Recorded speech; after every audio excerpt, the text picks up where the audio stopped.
Hello বন্ধুরা, তোমরা কি কোনোদিনও রেড ভেলভেট কেক ট্রাই করেছো? আচ্ছা, আমি সেটা বলিনি যে তোমরা দোকানে থেকে কিনে খেয়েছো, আমি বাড়ির জন্য বলছি। তোমরা কখনো এই কেকটা কিন্তু বাড়িতে তৈরি করে দেখেছো? অনেকজনের প্রশ্ন হবে, হ্যাঁ আমি তৈরি করে দেখেছিলাম, কিন্তু এটা ঠিক অতটা ভালো হয়নি দোকানের মতো। আজ আমি তোমাদেরকে দেখাবো কিভাবে পারফেক্টভাবে রেড ভেলভেট কেক বানানো যায়।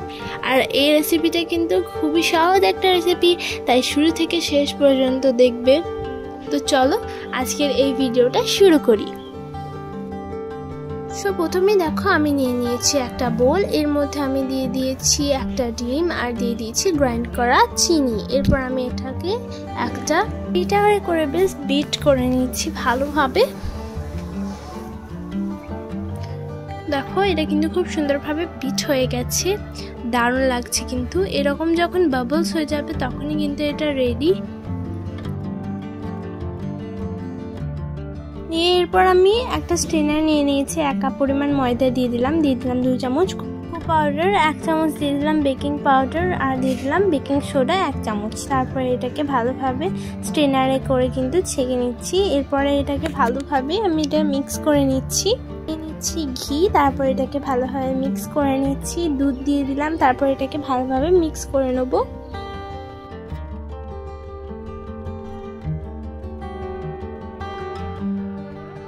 এর মধ্যে আরেকটু পরিমাণ দুধ দিয়ে একটা ব্যাটার তৈরি করে নেব। আমি যেরকম ভাবে ব্যাটারটা তৈরি করছি সেরকম ভাবে ঠিক ব্যাটারটাকে তৈরি করে নেবে, তাহলে কিন্তু ভালোভাবে কেকটা রেডি হবে। এরপর আমি ভ্যানিলা এসেন্স দিয়ে দিলাম, তারপরে এর মধ্যে দিয়ে দিলাম রেড ফুড কালার, যেহেতু এটা রেড ভেলভেট কেক। এটাকে ভালোভাবে কিন্তু মিক্স করে নিলাম। আর এর কালারটা দেখো কত সুন্দর এসেছে। মোল্ড নিয়ে নিয়েছি, এরপর আমি এর মোল্ডে দিয়ে দিয়েছি তেল ব্রাশ করে ময়দা দিয়ে এটা কিন্তু ভালোভাবে ছড়িয়ে দিচ্ছি। এটা ছড়িয়ে দেওয়ার পর আমি এর মধ্যে ব্যাটারটাকে দিয়ে দিচ্ছি। তারপরে কিন্তু আমি এটাকে একবার ড্যাপ ড্যাপ করে নেব। গ্যাসওভেনে দিয়ে দিয়েছি কড়াই, এর মধ্যে বালি, তার উপরে দিয়ে দিলাম একটা স্ট্যান্ড, তার উপরে আমি কেকটাকে দিয়ে দিলাম। এটাকে এবার ঢাকা দিয়ে দেবো। আধা ঘন্টা পর দেখে নেব। একটা কথা, আমি কিন্তু এটা হাফ চাপিয়েছিলাম। তো দেখো প্রায় আধ ঘন্টা পর কিন্তু এটা রেডি হয়ে গেছে। আর আমার বাকি ব্যাটারগুলো ছিল, তাই আমি এগুলো চায়ের কাপে বসিয়ে দিয়েছি। তো এরপরে দেখো আমি স্টিকে করে দেখে নিচ্ছি যে এটা কতটা পরিমাণ পারফেক্ট হয়েছে। আর দেখো এটা কতই সুন্দরভাবে রেডি হয়েছে। আমি তো ভাবতেই পারিনি যে এটা এতটা পরিমাণ সফট আর এত পারফেক্ট হবে। এবার কিন্তু আমি নামিয়ে নেব। তো দেখো প্রথমে আমি নিয়ে নিয়েছি একটা প্লেট, এরপরে প্লেটের মধ্যে কিন্তু আমি মোল্ড আউট করে নেব। আর এটা ছিল খুবই গরম। তো দেখো একটা ছুরি নিয়ে নিয়েছি, এরপর আমি মোল্ড আউট করে নেব।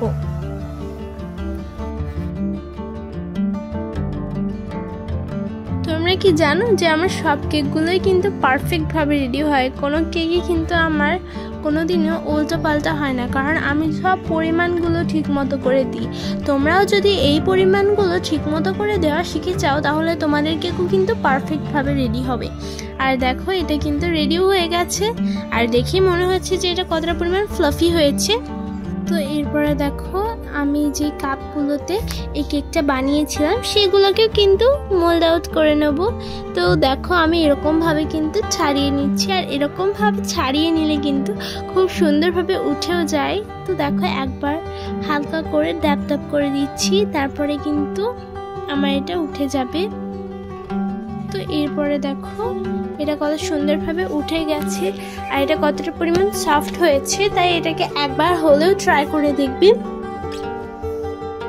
আমি আশা করছি তোমাদের এই কেকটা কিন্তু খুব সুন্দরভাবে রেডি হবে, তাই একবার হলেও আমি যেরকমভাবে কেকটা বানিয়েছি সেরকমভাবে কিন্তু ট্রাই করে দেখবে। সবগুলোই কিন্তু দুর্দান্ত হবে, দারুণ লাগছে কিন্তু।